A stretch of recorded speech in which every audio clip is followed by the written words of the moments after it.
Hello boys and girls, and welcome back to Solid Rock Online Children's Church. How are you? I hope you had a good week. So before we get started, can anyone remember what we learned about in the last session? Have a think. Okay, let me give you a clue.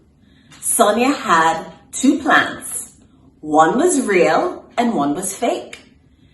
Then you went on to learn about a man who had a real relationship with God, not a fake one. He is also known as the Good Samaritan. Well done, boys and girls. So for today, we are going to talk about when God turns bad things good. And we're going to look at the story of Joseph. So we will worship with a song. You will hear the memory verse. We will have our story, and I'll be back with a few questions at the end of our story. See you then.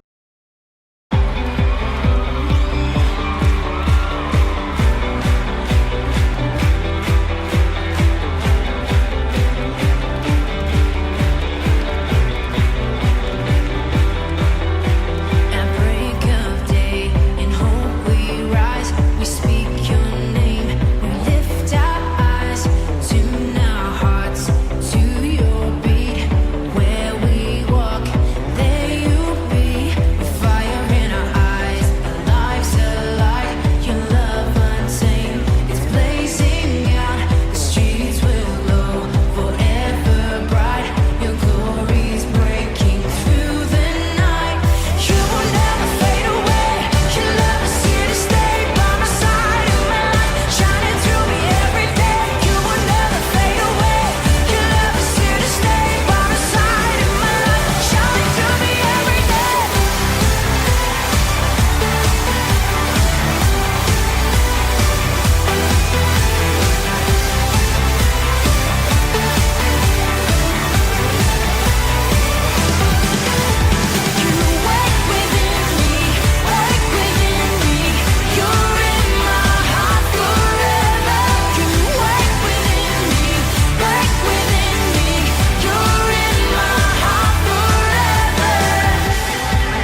Joseph was one of the 12 sons of a man named Jacob in Canaan. He had 10 elder brothers and 1 younger brother. Joseph's mother had died when she gave birth to his younger brother. Joseph and his brothers helped their father in the field. They also herded the sheep. Joseph was the favorite child of Jacob since he was young and innocent. Jacob spent a lot of time with Joseph. This made the brothers very jealous. On his 17th birthday, Jacob gifted Joseph a beautiful coat that had all the colors of the rainbow on it. Joseph was very happy, but his brothers were not. They were now even more jealous. They felt that their father did not appreciate all the hard work they were doing for him. One night, Joseph had a strange dream. He was very excited, and he went to his brothers who were herding the sheep. "Hey, Simeon, I had a very strange dream yesterday night. You should hear this." Oh, look! Daddy's little pet had a dream. Don't waste my time, boy. I have a lot of work to do. I can't sit and dream all day like you. No, listen. In my dream, we were all tying up sheaves in the field. All of a sudden, my sheaf stood upright while your sheaves bowed down to mine. Simeon looked scornfully at Joseph and then at his brothers. Oh, he isn't just stupid. He thinks even we're stupid. No, this was my dream. And listen, in another dream, the sun, the moon, and the stars were all bowing down to me. That was so beautiful. So now you want us to bow down to you, huh? Run away before we beat you with this stick. One day, Jacob sent Joseph to check on his brothers who were resting on the hillside. They were actually talking about Joseph and how irritating he was. When they saw Joseph running to them from a distance, they got so angry that they actually planned to kill him. Reuben, the eldest brother, felt strongly against this, but he knew that his brothers were too angry to listen to him. Let's kill this irritating boy and we don't have to worry about him ever again. What do you think, my brothers? Come on, Simeon. We're his brothers. We can't just kill him. We'll just throw him into this deserted well and decide what to do with him later. That's a good idea. As Joseph came to where their brothers were resting, Simeon and Reuben held him while another brother took off his colorful coat. Then they threw him into the well. The brothers returned home, leaving Joseph all alone in the well. Reuben was sad at what happened. He planned to come around later and rescue Jacob. Just then they saw a group of merchants were passing by. They were from Egypt and were returning after selling their merchandise. Then Levi, another brother, had an idea. Why don't we sell Joseph to these Egyptian merchants? That way we can get rid of him once and for all without killing him. That's a great idea, Levi. Let's do it. Call those merchants here. We'll also have some money on our hands. Where is Reuben? Will he agree with this? He went to pick up something. Don't worry, he'll agree with us. The brothers tied Joseph's hands behind his back and sold their little brother to the merchants for 20 silver coins. When Reuben came back, he was terrified to hear what his brothers had done, but he could not say anything. The brothers then took Jacob's coat and sprinkled it with the blood of a goat. The brothers went back to Jacob and told him that Joseph had been captured by a wild animal. Jacob burst out crying, and he was deeply saddened for his favorite son's loss. Joseph was sold to a very rich Egyptian named Potiphar.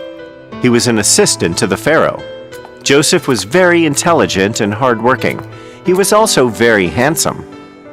Potiphar was very pleased with Jacob and put him in charge of all his properties. Unfortunately, Potiphar's wife one day had an unnecessary argument with Joseph. Since she was upset with him, she told lies about Joseph to her husband. Potiphar was angry with Joseph and he sent him to jail. When in jail, Joseph overheard 2 prisoners talking to each other. One prisoner was a servant to the Pharaoh and the other was a baker. I had the strangest dream yesterday night. I wish I could make some sense of it. My dreams are even more weird than yours. Maybe I can help you. I can help you understand your dreams. You're just a boy. How are you going to understand my dreams? I do not interpret them. My God helps me. I will try to tell you what they mean. My God surely has a message for you. So the servant described his dream to Joseph.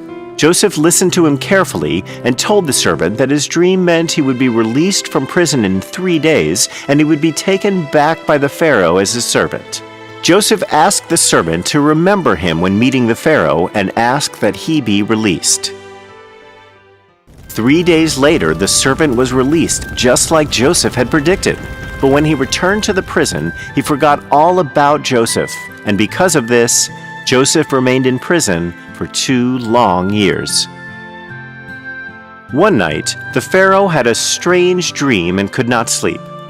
The next morning, he called all his wise men, ministers, and counselors and described his dream to them. Nobody had an answer to what it could mean. When the servant, who was in jail with Joseph, heard about this, he suddenly remembered his promise. He ran to the Pharaoh and told him about the prisoner who could interpret dreams. The Pharaoh immediately summoned Joseph. "So, my servant says you can interpret dreams. He tells me you are extremely gifted." "I am not capable of such things, Your Majesty. My God works through me. He can give you the meaning of your dreams. Describe your dream to me." "Very well. In my dream, I saw 7 fat cows eating grass in a field. Then 7 thin, ugly cows rose up from the river Nile and swallowed the 7 fat cows. What does this mean?" Joseph listened to the Pharaoh and then closed his eyes for some time. He walked across the room and came back to the Pharaoh. "My lord, this dream you just described is very symbolic. It is a message from God.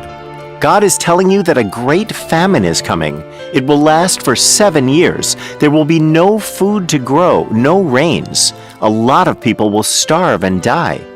"Oh, that is terrible news. We are all doomed then." "Wait, my lord, I am not finished yet. The dream came to you as a warning from God to prepare for the famine.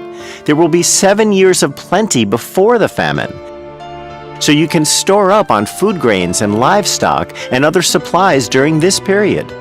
You must make the most of this chance to produce excess food so that you can store it for later." "Oh, you are right. Thank God I found you. This is great news. We will be prepared for the famine. We will produce plenty of food and build up storages for the difficult times. Thank you, Joseph. You are the most wise man in the kingdom. I am appointing you in charge of overseeing this work." "Your Majesty, the honor is truly mine. These are not my powers. God speaks through me. I am simply conveying his message to you." Joseph helped the king to grow extra food grains and build storages during the 7 years of plenty so that people would not starve during the 7-year famine. He was also very popular among the people and earned their love and respect. The 7 years of plenty had passed by. The famine started. In the places around Egypt, animals were dying, lakes and rivers dried up, and people were starving to death. The people of Egypt had plenty to eat and drink because of the work done by the Pharaoh with Joseph. They had so much grain stored up that they were selling whatever was left to the people outside of Egypt who were starving. Jacob and his sons were struck by the famine as well. Their crops had all failed, and their sheep had died one by one until nothing was left. They had heard of the Egyptian Pharaoh who was selling food grains to people outside of Egypt. So Jacob sent his 10 sons to Egypt to get food for the family. Benjamin, the youngest son, stayed back with Jacob.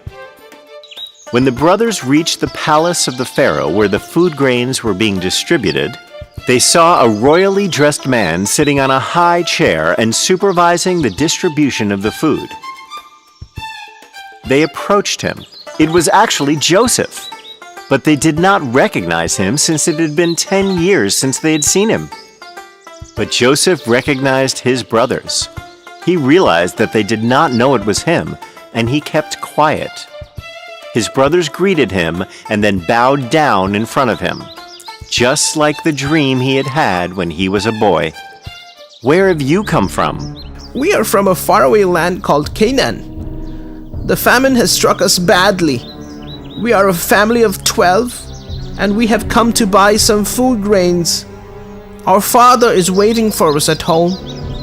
I do not believe you. You look like spies. Are you here to bring harm to our people? No, my lord. We're not spies. We're just hungry travelers in search of food. Please give us some food grains and we will be on our way home to our father. Please help us. Okay. Get up. I will sell you my grains. But you must bring your youngest brother and father when you come next time. Thank you, my lord. We will do that. The next time, Jacob and Benjamin went with the other brothers to Egypt to meet the Pharaoh. Joseph was overjoyed to see his father and little brother. After some time, Joseph revealed himself to them. Reuben, I am the brother you sold off to the Egyptians. Oh, my brother, it's really you. What have I done? Do not fear me. I hold no anger against you. Because of you, I was able to meet great people and be of service to these people. I was able to help feed them in the time of starvation. I have earned their love and respect, all because of you. I want all of you to come here in Egypt and live with me. Jacob could not believe that his darling son was alive after all these years. He ran to him and hugged him, while his brothers bowed down to him, just as he had dreamt many, many years ago.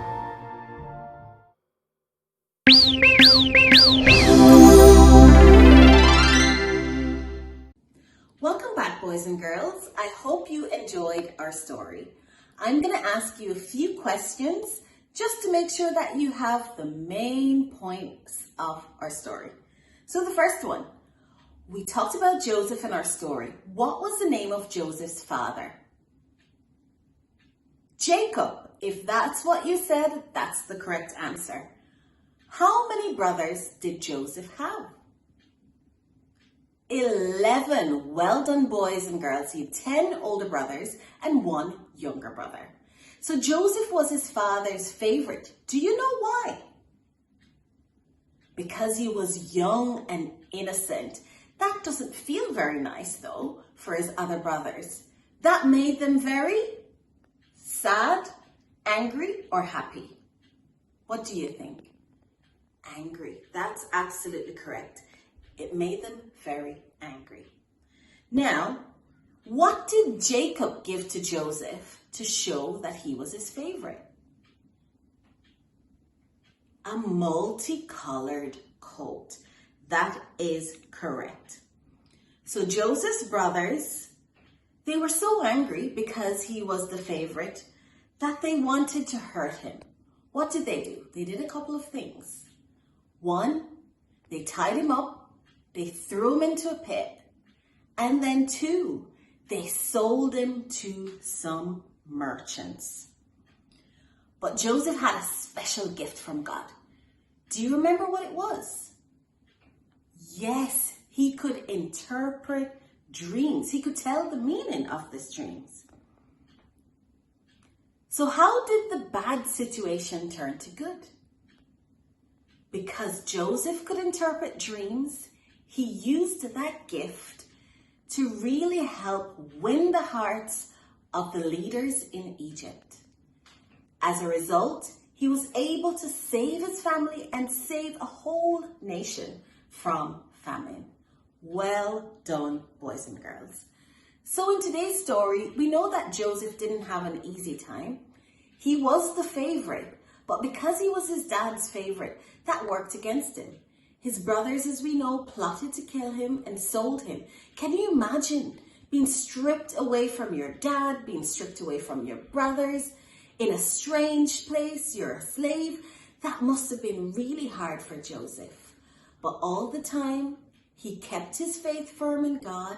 He used the gift God gave him, and ultimately, he He was then able to save his family and his nation. So, bad things might happen sometimes, but don't forget, God can turn it to good. So your challenge for this week, think about one thing that God turned to good for you, your friend, or family. And you can share that with us at sonia@solidrock.ie. Or maybe you just want to tell your mom and dad. Thanks for now. Bye everyone. See you next time.